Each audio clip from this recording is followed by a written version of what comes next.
इनको भेजा जाएगा, इनको सबको जवाब देना पड़ेगा। मैं ज्यादा बात नहीं करूंगी क्योंकि सब अपने मेहमानों को भी यहाँ पे बोलना है और उनकी सबकी बातें मुझे भी सुननी है क्योंकि ये सब बुजुर्ग है और एक्सपीरियंस है। लेकिन मुमरा वासियों, मैं आपसे एक ही निवेदन करना चाहती हूँ कि आज तक मुमरा के लोगों पे जो जो लांछन लगाया है वो मिटाना मेरा काम है।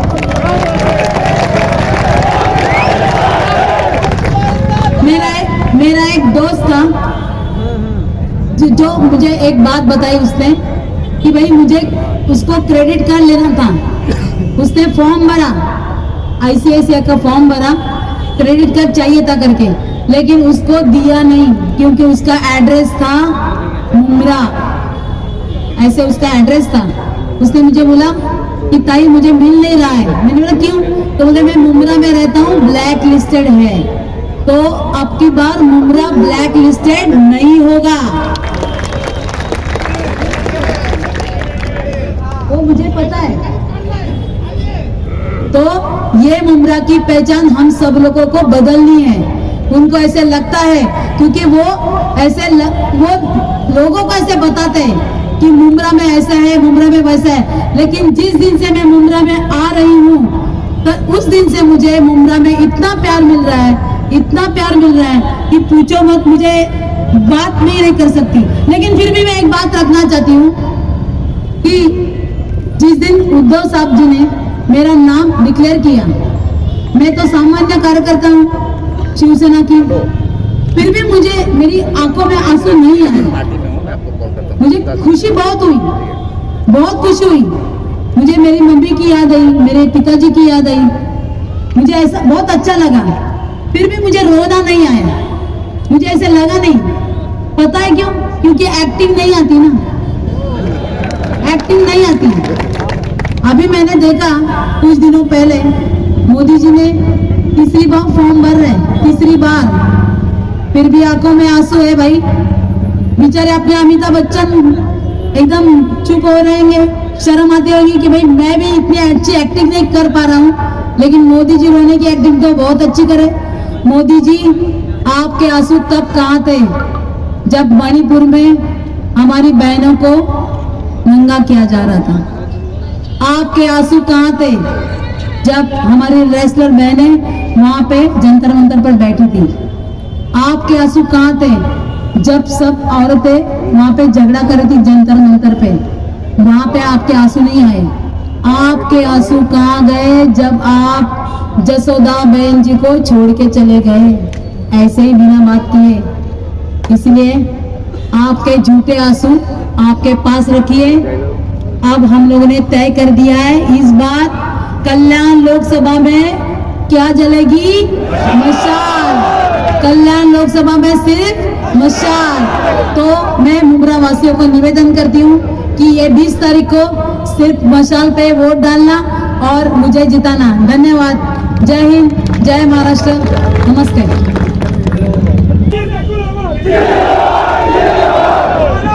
अस्सलाम वालेकुम रहमतुल्लाहि व बरकातहू। बहुत दिनों के बाद जरा जयंत पाटिल साहब भी आगे, मेरे बाद उनको भी भाषण करना है। शांत हो जाओ, मैं मेरा भाषण जल्द खत्म करूंगा। मैं तुम्हारे पास वोट मांगने नहीं आया हूं, मैं तुम्हें से अपील कर रहा हूं कि देश को बचाना है, देश के गणतंत्र को बचाना है, जमहूरियत को बचाना है, देश के दस्तूर को बचाना है।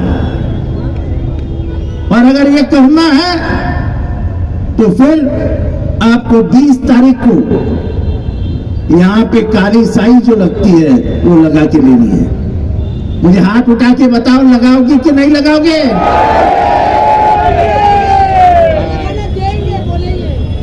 मुमरा के बारे में न जाने उन्होंने क्या क्या कह दिया, पर बहुत दिनों से वो घूमे भी नहीं रहेंगे मुमरा में। और मुमरा वाले जो उनके दोस्त हैं उन्होंने बताया भी नहीं रहेंगे कि मुमरा कितना सुधर गया है। स्टेज पे कुछ मुमरा के बेशरम भी बैठे थे, जब मुमरा की बदनामी हो रही थी तो क्या कर रहे थे? हमारे यहाँ अजीब दादा गुट के लोग हैं, बोलते नोटा लगाओ, नोटा लगाओ, नोटा लगाओ। क्यों? तो शरीयत के बारे में बोले, आपका मुंह सुई का सिला है क्या? आपको बोलने नहीं होता कि हम समझ सकते हैं शिवसेना के, आप तो बोलते हो ना हम सेक्युलर है, हम सेक्युलर है। क्या हो गया सेक्युलर को? बीजेपी के दलाल बन के एरिया में घूमते हो और नोटा को दबाने के लिए बोलते हो। ये नहीं चलेगा मुमरा में अभी। ये नकली चेहरे का काम नहीं रहा है, अब असलियत पहचान ली है लोगों ने। आप किसके साथ हो, करते क्या हो, ये सब मालूम है मुमरा वासियों को। अत्याचार अनाचार की हद हो गई यार। 10 साल में इस देश में क्या क्या हुआ? किसी के घर से गोश्त की खुशबू आई? उसका बाप, उसका लड़का पाकिस्तान के साथ लड़ रहा है सेना कश्मीर के बॉर्डर पर, उसके बाप को गोश्त की खुशबू आई इसलिए मार दिया। 7 साल की आसिफा, उसके साथ बलात्कार हुआ, कुछ नहीं हुआ। दलितों पे अत्याचार हो रहा है मध्य उत्तर प्रदेश में। एक सेंगर नाम का एमएलए था, उसने एक दलित की लड़की के ऊपर बलात्कार कर दिया, उसको पकड़ा नहीं। मंगलसूत्र की बात करते, मंगलसूत्र तो मुसलमान औरतें भी पहनती है, इसकी मां भी पहनती थी। तुम मंगलसूत्र हमको सिखाओगे? जब मणिपुर में हमारी बहनें जल रही थी, उनके ऊपर बलात्कार हो रहा था, तब तुमको मंगलसूत्र याद नहीं आया? 370 हटा दिया। क्यों हटा दिया भाई? क्योंकि तुम्हारे मित्र को वहां पे जमीन लेनी थी, जिस जमीन में सबसे कीमती मिनरल है, सिर्फ उसके लिए वो हटाया गया, बाकी एक भी कानून हटाया नहीं। क्योंकि कश्मीर में ये बोला जाता है कि सिर्फ कश्मीर में जिसने जन्म लिया है उसको ही यहां जमीन लेने का अधिकार है। आप तो जिस दिन से आपको पता चला कि यूपीए का माहौल तैयार हो रहा है, तब से जो आप फिसल गए मुसलमानों के ऊपर, तो कल सवर गए, बोले मैं तो मुसलमानों में ही रहता था। अभी मैं ज्यादा नहीं बोलता हूं, लेकिन लोगों को इतना भी मूर्ख मत समझो यार। मैं कुछ ज्यादा आपके सामने नहीं बोलने आया हूं। मुझे मालूम है आपके दिल में कितना गुस्सा है, मुझे मालूम है आप क्या सहन कर रहे हो, पर जो दोगले लोग हैं उनको बेनकाब करने यहां खड़ा हूं। खाते हो पीते हो मुमरा का और गुन गाते हो थाना का। अरे हम थाना में रहते हैं लेकिन गुन मुमरा के गाते हैं, और जहां भी जाते हैं वहां हक से बोलते हैं कि महाराष्ट्र में अगर सबसे मुस्लिम मोहल्ला कौन सा खूबसूरत होगा तो मुमरा है, मुमरा। आतंकवादी, मुझे याद है 4 सेब वाले जो इन्होंने बोले ना, वो 4 कश्मीरी थे, कश्मीरी। चंगारी मेरा दोस्त था, मैं कबूल नहीं करता हूं। मैंने पूछा साहब ये 4 कश्मीरी को काहे को पकड़ा? बोले तुमको मालूम नहीं, बहुत बड़े आतंकवादी है। साहब ये कब साबित होगा ये आतंकवादी है? वो रिटायर होने के बाद 10 साल के बाद निकाल आया और बेचारों को वैसे ही रिहा किया गया, क्योंकि उनके पास कुछ नहीं मिला, लेकिन जेल में 16 साल सड़ना पड़ा। ये ऐसे कई लोग मुमरा से उठाए जाते थे और बंद कर दिए जाते थे। आप लोग सब इधर बुजुर्ग हो, पिछले 10 सालों में पकड़ा हुआ एक भी आतंकवादी, एक भी कोई भी हो, वो मुमरा का रहने वाला था क्या? मुमरा में रहता था वो? कोई 2 महीने पे भाड़े पे आया था, कोई 1 महीने पे भाड़े पे आया था। ये तो पुलिस की जिम्मेदारी है। तुमको कहा गया है कि जो भी रहने को आता है उसका पूर्व इतिहास तलाश करो। आपने नहीं तलाशा, ये हमारी गलती है क्या? पर जो उधर बात करते उनको ये नहीं मालूम कि वो जो पकड़े गए वो मुमरा वाले थे ही नहीं। हमारे मुमरा से अब कई सारी लड़कियां, कई सारे लड़के डॉक्टर हो रहे हैं। तालीम के मामले में मुमरा बहुत आगे बढ़ चुका है। हमारे बच्चे दिल्ली में आईएएस की पढ़ाई कर रहे हैं। एक लड़का आईएएस हो गया, सीए है, फार्मासिस्ट है। अब मुमरा वो मुमरा नहीं रहा। मेरे साथ कौन था वो रात को? ये जूनियर टीम थी मेरे साथ, और एक दिन एक बच्चा मिल गया हमें। हाँ, किधर? रेती बंदर पे, रेती बंदर पे। वो दोस्ती में रहता है ना, किधर रहता है? वो इतना खूबसूरत इंग्लिश बात कर रहा था मेरे से कि उसके पूरे जितने टाइम उसने मेरे से बात की, उसके लब से एक हिंदी शब्द नहीं आया, पूरा इंग्लिश। मैंने पूछा ये बम्बई रहता है क्या? नहीं, बोले यही रहता है, और कोई तो भी स्कूल का नाम बोला, सेंट मेरी का नाम बोला। पर लेकिन ये मुमरा है जो पूरा बदल रहा है, और हम इसको बिगड़ने नहीं देंगे। अभी विधानसभा का चुनाव आएगा, आप लोग को बहुत सारे काम करने हैं। लोग तो आप हर काम रोकने के लिए आने वाले हैं। कोई आया पहले कब्रिस्तान का काम रोक दिया, कोई आता है इसकी इंक्वायरी लगाओ बोल देता, इनकी इंक्वायरी लगाओ बोल देता है। लगाओ, जितनी इंक्वायरी लगानी उतनी। हम गद्दार नहीं है, गद्दार। जितनी इंक्वायरी लगानी है उतनी लगा दो, और हम काम करते रहेंगे, डरेंगे नहीं किसी के बाप से। क्योंकि ब्लैकमेल करना और गद्दारी ये हमारे खून में नहीं है। सिर्फ आखिरी बार इतना ही, सिर्फ मैं आखिरी घोषणा दे के जाता हूं, तख्त बदल दो, ताज बदल दो, गद्दारों का राज बदल दो। मैं बोलूंगा तख्त बदल दो, ताज बदल दो, तुम बोलोगे गद्दारों का राज बदल दो। तख्त बदल दो, ताज बदल दो, तख्त बदल दो, ताज बदल दो। अरे साले, यहाँ हम लोग सब गद्दारों से ही घेरे हुए हैं, और मैं तो ज्यादा ही हूँ। खुदा हाफिज।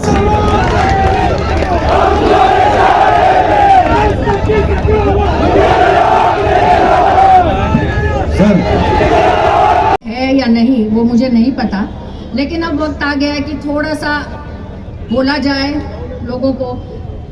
तो मैं ये बोलना चाहती हूँ कि यहाँ पर बैठे हुए हमारी कैंडिडेट दरेकर मैडम, बहुत सारे हमारे पार्टी के पदाधिकारी हैं, विधानसभा अध्यक्ष है, कलवा मुमरा की नगर सेविका है, और उनकी सारी टीम है। क्योंकि अकेला इंसान कुछ कर नहीं सकता, आप लोगों के सपोर्ट के बिना यहाँ पर कोई नहीं बैठ सकता।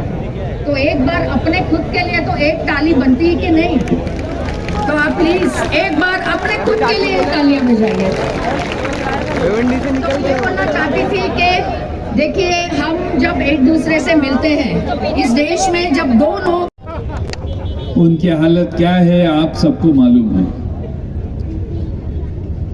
आवाड़ साहब ऐसे नेक नेता निकले जिन्होंने पवार साहब को साथ देना तय किया, और उसी हिसाब से आज तक वो काम करते आ रहे हैं। बहुत चंद नेता ऐसे मिलते हैं जो ऑनेस्ट होते हैं, ऑनेस्टी के साथ अपने नेता के साथ रहते हैं। मैं मालूम है मुझे कि आवाड़ साहब की हालत से कई साल गुजरते आए हैं। इधर से बहुत हालात उन्होंने देखे हैं, जो अभी भाषण में उन्होंने बताया। ये मुमरा की परिस्थिति 20-25 साल क्या थी पहले और आज क्या है, बहुत कम शब्दों में उन्होंने सबको बताया। मुमरा की जनता तरक्की की ओर जा रही है, लेकिन साथ साथ हमें देश का भी सोचना है। आज इस देश में जो लोग हमारे ऊपर राज कर रहे हैं, उन्होंने पिछले 10-15 दिन से विकास के बारे में बोलना बंद किया है, और वो उतर आए हैं हिंदू मुस्लिम हिसाब के ऊपर, हिंदू मुस्लिम भाषा के ऊपर बार बार देश के प्रधानमंत्री बोल रहे हैं कि हमें पहले इतने हम कभी ऐसे प्रधानमंत्री नहीं देखे थे कि जो इतने नीचे स्तर पे आके भाषण करते थे। पवार साहब के बारे में कुछ बोले, 4 दिन के बाद पवार साहब हमारे पास आइए ऐसा आह्वान भी उन्होंने किया। उद्धव ठाकरे साहब के बारे में बोले, फिर बोले कि उद्धव ठाकरे जी को अगर तकलीफ हुई तो मैं ही पहले उनको मदद करने को जाने वाला हूं, तो उनकी सरकार क्यों गिराई। और इसीलिए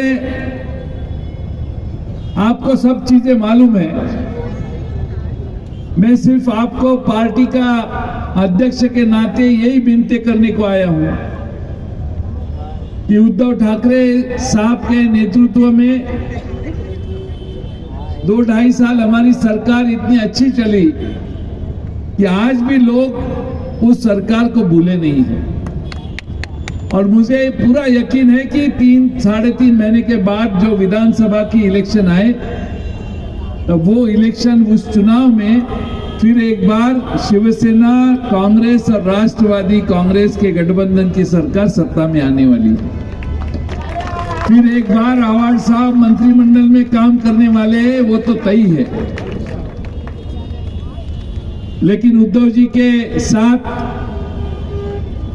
जहां जहां उद्धव ठाकरे साहब जाते हैं, बहुत बड़े पैमाने पे लोग उनको रिस्पांस कर रहे हैं।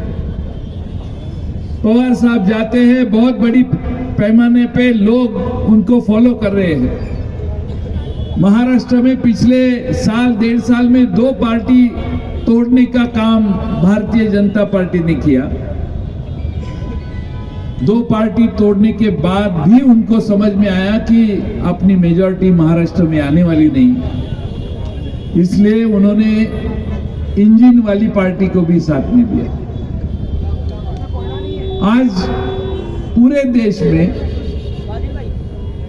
देश के लोगों ने यह तय किया है कि फिर एक बार भारतीय जनता पार्टी की सरकार लाने की कोई अभी आवश्यकता नहीं है। महंगाई बढ़ रही है, बेकारी की समस्या बढ़ी है, उनकी हालत क्या है आप सबको मालूम है। आवाड़ साहब ऐसे नेक नेता निकले जिन्होंने पवार साहब को साथ देना तय किया, और उसी हिसाब से आज तक वो काम करते आ रहे हैं। बहुत चंद नेता ऐसे मिलते हैं जो ऑनेस्ट होते हैं, ऑनेस्टी के साथ अपने नेता के साथ रहते हैं। मैं मालूम है मुझे कि आवाड़ साहब की इस हालत से कई साल गुजरते आए हैं। इधर से बहुत हालात उन्होंने देखे हैं, जो अभी भाषण में उन्होंने बताया। ये मुमरा की परिस्थिति 20-25 साल क्या थी पहले और आज क्या है, बहुत कम शब्दों में उन्होंने सबको बताया। मुमरा की जनता तरक्की की ओर जा रही है, लेकिन साथ साथ हमें देश का भी सोचना है। आज इस देश में जो लोग हमारे ऊपर राज कर रहे हैं, उन्होंने पिछले 10-15 दिन से विकास के बारे में बोलना बंद किया है, और वो उतर आए हैं हिंदू मुस्लिम हिसाब के ऊपर, हिंदू मुस्लिम भाषा के ऊपर। बार बार देश के प्रधानमंत्री बोल रहे हैं कि हमें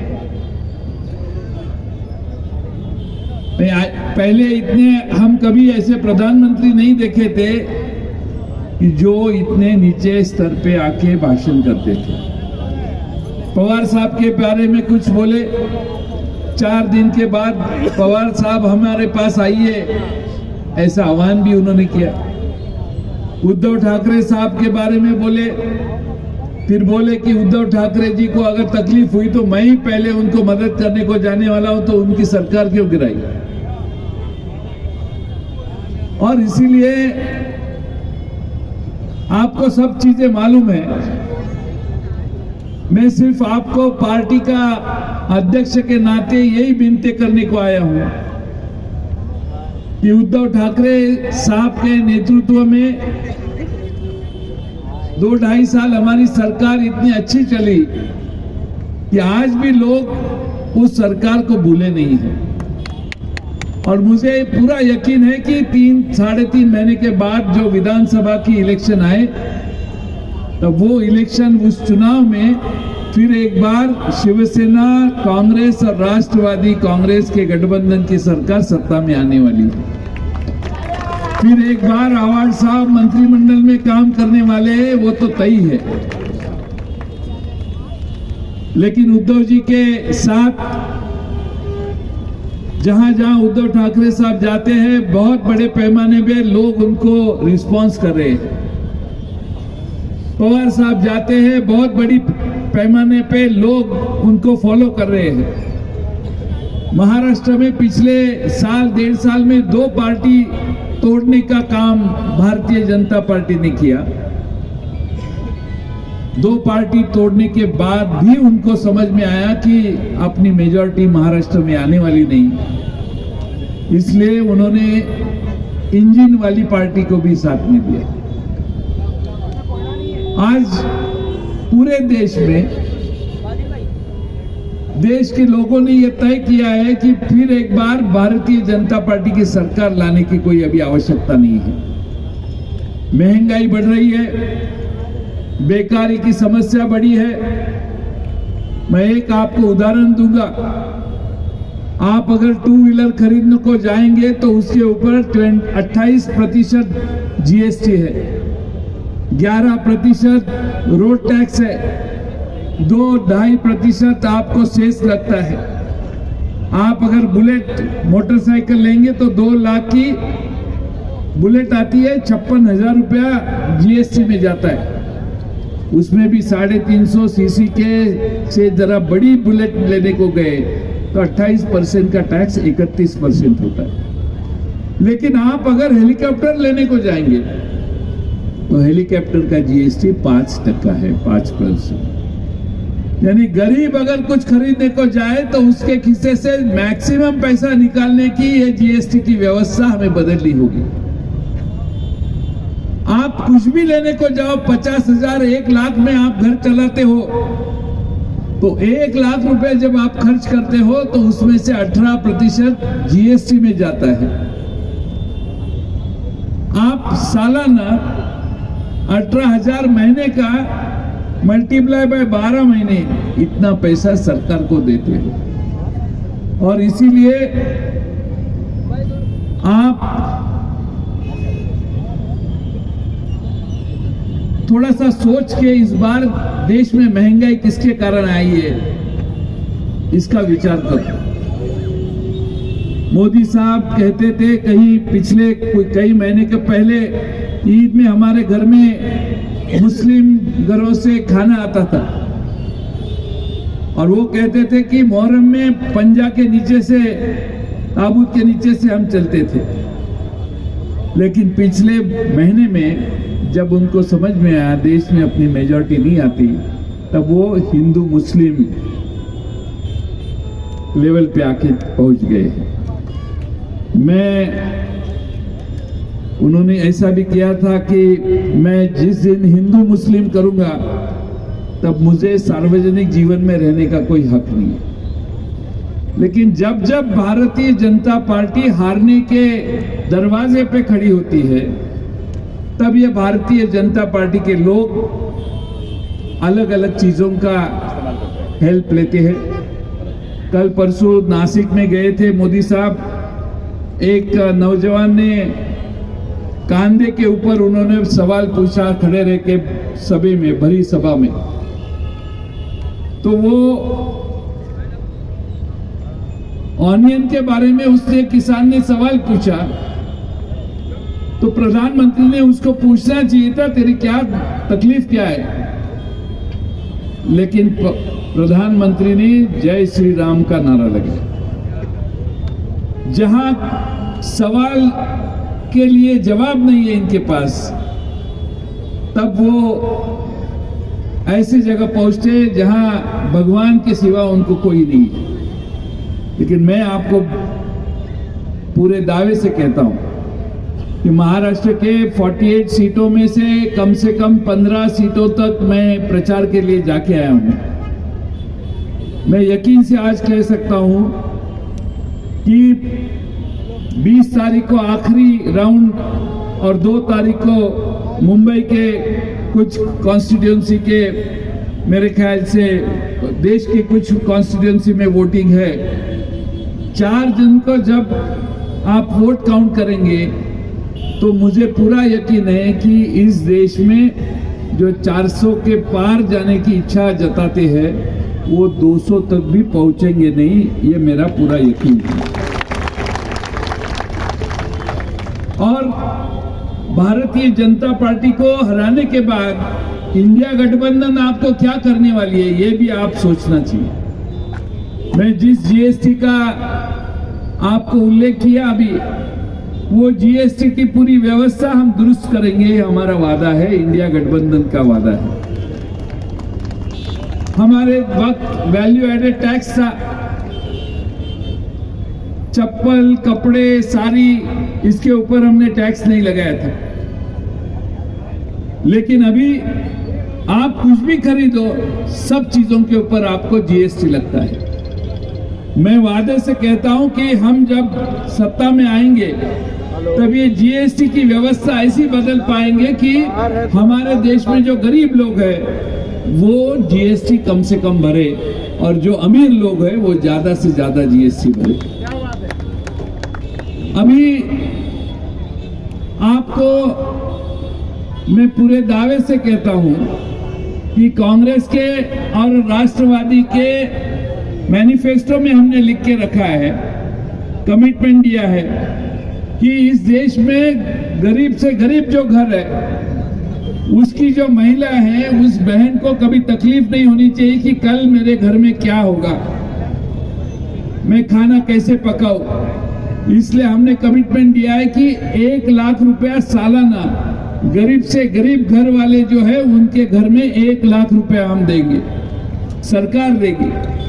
आपकी जो गैस के सिलेंडर के भाव अभी 1100-1200 रुपए गए, हमने तय किया है कि अगर हमारी सरकार आई तो हम 500 रुपए के ऊपर सिलेंडर के दाम जाने को नहीं देंगे।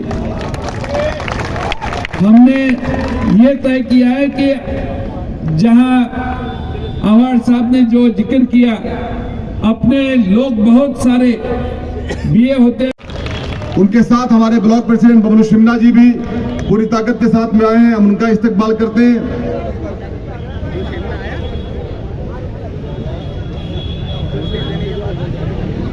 साथ मुझे ताई परवीन पवार, पल्लवी जगताप, उनका भी इस्तकबाल करते हैं। मंच पर बैठे हरदिल अजीज, आई हुई तमाम मेरी माएँ, मेरी बहनें, नौजवान, बुजुर्ग, सभी को मेरा सलाम और सभी का मैं इस्तकबाल करती हूँ।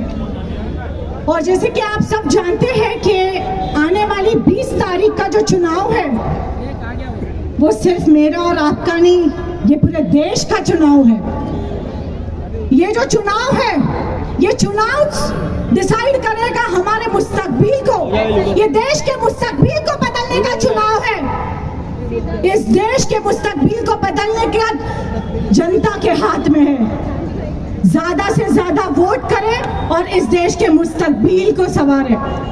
आज कहाँ खड़े हैं हम? खासकर मुसलमान कहाँ खड़ा है?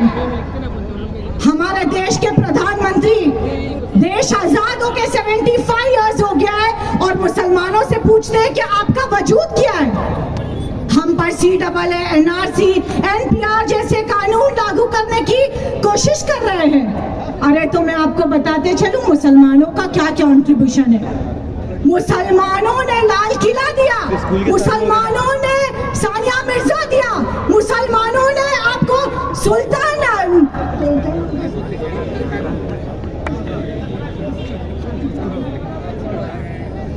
मुसलमानों ने बॉलीवुड में सलमान खान दिया, शाहरुख खान दिया, आमिर खान दिया।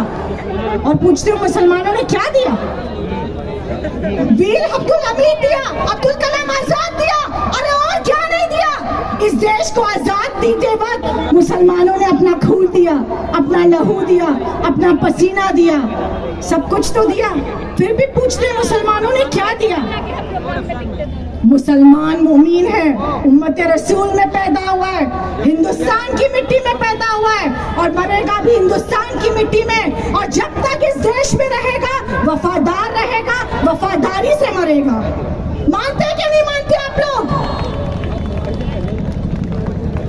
20 तारीख को चुनाव है, ज्यादा से ज्यादा लोग मशाल को वोट करें।